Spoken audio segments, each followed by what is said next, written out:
अस्सलाम वालेकुम। अच्छा, आज हमने जो डिस्कशन करनी है वो ऐसे अकाउंट जो कि इनऑथेंटिसिटी में डीएक्टिवेट हो जाते हैं और कोई आपके पास प्रॉपर इनवॉइस या प्रॉपर सप्लायर आपके पास अवेलेबल नहीं होता। इवन सम केसेस में इस तरह से भी होता है कि आपने डायरेक्ट ब्रांड से प्रोडक्ट ली होती है लेकिन रिटेलर में ली होती है, ब्रांड से अप्रूवल नहीं लिया होता या ब्रांड अलाउ नहीं कर रहा होता अपनी प्रोडक्ट को e commerce market place specially Amazon पर सेल आउट करना।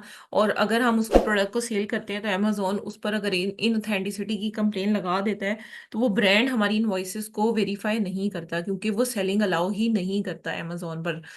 तो इस वजह से बहुत सारे केसेस आपको इस तरह के मिलेंगे जिसमें या तो लोकल सोर्सिंग होगी या फिर प्रोडक्ट जो है वो किसी ब्रांड से ली हुई है, लेकिन जो आपको केस मैंने बता दिया उस तरह से है, या फिर आपने ऐसे किसी डिस्ट्रीब्यूटर से ली है जिसकी इनवॉइस अमेजोन एक्सेप्ट नहीं कर रहा। ठीक है, तो इस तरह के केसेस में आपको अकाउंट किस तरह से रीएक्टिवेट करवाना है वो मैं आज आपको एक्सप्लेन करूंगी। सो सबसे पहले हम यहाँ पर देखते हैं परफॉर्मेंस में जाकर परफॉर्मेंस नोटिफिकेशन कि अमेज़न ने नोटिफिकेशन क्या सेंड किया है, और इसमें भी बहुत सारी कॉम्प्लिकेशंस होती हैं इनऑथेंटिसिटी के केसेस में। लाइक सबसे पहली जो चीज़ होती है इसमें वो ये कि इन्वेंट्री का मसला फौरी तौर पे खड़ा हो जाता है। जो इन्वेंट्री आपकी एफबीए में मौजूद होती है उस पर आपका क्वेश्चन मार्क आ जाता है। उसके लिए अमेज़न विद इन 30 डेज कह देता है कि आप इसको अपील सबमिट कराओ, अदरवाइज आपकी इन्वेंट्री डिस्पोज ऑफ हो जाएगी। तो अगर आपके पास प्रॉपर इनवॉइसेज होंगी तो अमेज़न आपकी इन्वेंट्री को डिस्पर्स करेगा, अदरवाइज इन्वेंट्री को वो डिस्पोज ऑफ कर देता है हमारे एक्सपेंस पर। ठीक है, तो यहाँ पर देखें, ये ऑथेंटिसिटी कस्टमर कंप्लेन्स हैं इनकी। यहाँ पर मैं आपको दिखा देती हूँ। ये तो हेल्थ में इस तरह से दो नजर आ रही है ना, लेकिन असल में जो कंप्लेन है वो थोड़ी डिफरेंट है, वो भी मैं आपको दिखा देती हूँ। जैसे यहाँ पर देखें, ये प्रोडक्ट है और ये प्रोडक्ट है, इसमें हाई रिपीट वॉयलेशन है, हाई रिपीट वॉयलेशन है। ठीक है, तो यहाँ पर अमेजोन सबमिट न्यू इन्फॉर्मेशन के लिए कह रहा है, लेकिन ये तो अकाउंट हेल्थ पे पहले आई होगी ना, उसके बाद जो अकाउंट डीएक्टिवेट हुआ है उसके बारे में मैं आपको बता देती हूँ। हम हमें थोड़ा बैक जाना पड़ेगा। परफॉर्मेंस नोटिफिकेशन इनका जो है वो मैं आपको दिखाऊंगी ताकि आपको अंदाजा हो सके कि इनऑथेंटिसिटी के जो केसेस होते हैं उसमें किस तरह से हम लेकर चलते हैं। असल में कुछ थोड़ा सा ग्लिच आया हुआ है अमेजोन में, परफॉर्मेंस नोटिफिकेशन कभी तो फौरन ओपन हो जाता है, कभी थोड़ा टाइम लगाकर ओपन होता है।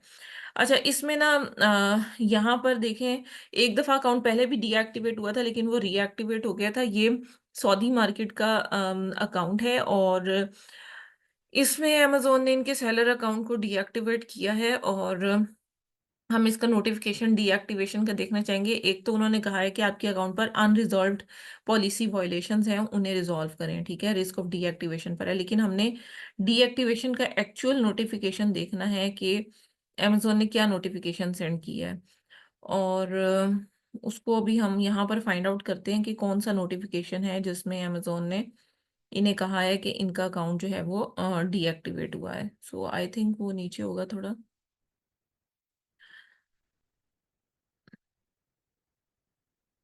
नोटिफिकेशंस ओपन करके भी देख सकते हैं अगर आपको अंदाजा ना हो, क्योंकि सऊदी मार्केट है, सऊदी मार्केट में थोड़ा सा डिफरेंट तरीके से वो लोग डील कर रहे होते हैं। हम उसी हिसाब से देखेंगे, ये लिस्टिंग रिमूव वाले को नहीं खोलेंगे। बाकी हम यहाँ से नोटिफिकेशंस ओपन कर लेते हैं ताकि हम देख सकें कि कौन सा नोटिफिकेशन है जिसमें अमेजोन ने इनका अकाउंट डीएक्टिवेट किया है। चलें, अब ये देख लेते हैं। इसके लिए आप गूगल ट्रांसलेटर को यूज़ कर सकते हो, ट्रांसलेट इनटू इंग्लिश, और आपको थोड़ा अंदाज़ा हो जाएगा। Thank you for submitting the additional document, account reactivated. अच्छा, अब यहाँ पर देखें कि कस्टमर की कंप्लेन आई है कि प्रोडक्ट जो है वो उन्हें एग्जैक्ट नहीं मिल रही। ये तो कस्टमर कंडीशन, कस्टमर कंप्लेन है, जिस तरह हमने ऑलरेडी जो डिस्कस किया हुआ है ये वही है। ठीक है, उसके बाद ये अमेजोन ने इनकी एक्टिवेट कर दी थी लिस्टिंग। उसके बाद देखें, फिर ये कोई कंप्लेन ही है कस्टमर की, इसको भी छोड़ दें, ये भी अमेजोन ने एक्सेप्ट की है। फिर अनरिजॉल्व्ड इश्यूज हैं अकाउंट पर। यहाँ पर आप देखें कि ये है डीएक्टिवेशन का नोटिफिकेशन 2 अक्टूबर को। ठीक है, यहाँ पर देखें, your Amazon account has been deactivated, your listing has been removed. We receive this complain about the authenticity of the item. ठीक है, ये इसका एग्जैक्ट नोटिफिकेशन है जिसमें अमेजोन कहता है कि आप इनऑथेंटिक जो प्रोडक्ट हैं वो सेल आउट कर रहे हैं, इस वजह से हम आपके अकाउंट को जो है वो डीएक्टिवेट कर रहे हैं। सो मैं इसका नोटिफिकेशन का स्क्रीनशॉट भी आपको सेंड कर रही हूँ ताकि आपको इशू ना आए इसमें।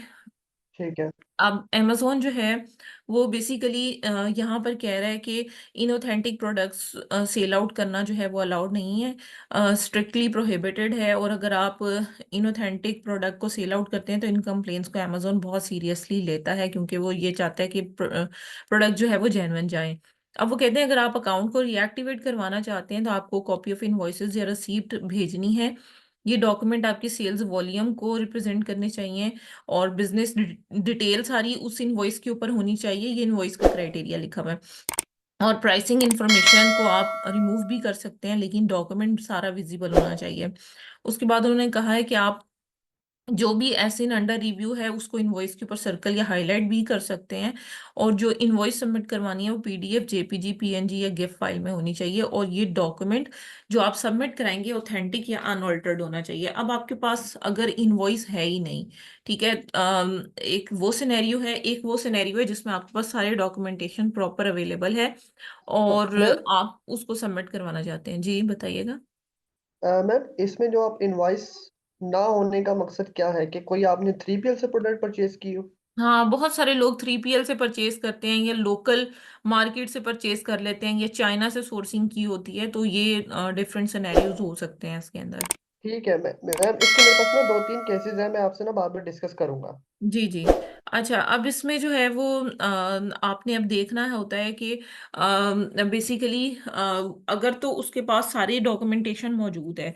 जैसे मेरे पास काफ़ी सारे केसेस इस तरह के हैं जिसमें डॉक्यूमेंट्स उनके पास मौजूद होते हैं, ब्रांड के होते हैं, सारा कुछ होता है, लेकिन एक्चुअली क्या होता है कि वो ब्रांड जो है वो अलाउ नहीं कर रहा होता अपनी प्रोडक्ट्स को सेल आउट करना ऑन अमेजोन। तो उस तरह के केसेस को रिजॉल्व करना डिफरेंट तरीके से है। और ऐसे केसेस जिनमें आपके पास कुछ भी अवेलेबल नहीं है, आपने कोई वीए हायर किया, उसने कोई लोकल सोर्सिंग कर ली, उसने किसी वेयर हाउस से ले ली प्रोडक्ट, या फिर अगर सऊदी या यूएई मार्केट है, ज्यादातर वहां पर लोग लोकल दुकानों से परचेजिंग करते हैं जो कि चाइना का माल रख के बैठे हुए होते हैं, सेम प्रोडक्ट होती है सेम ब्रांड की लेकिन कॉपी होती है।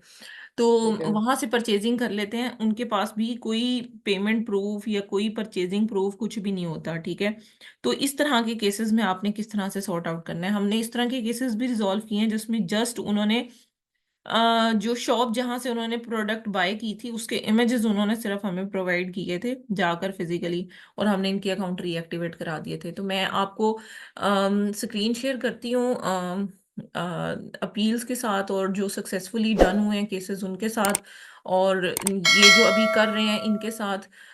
इनका जो बेसिकली मेथड ये होता है कि हमें इनको फ्यूचर सप्लायर पर लेकर जाना होता है। ये अकाउंट भी अगर आप देखें तो फ्यूचर सप्लायर पे जा चुका है।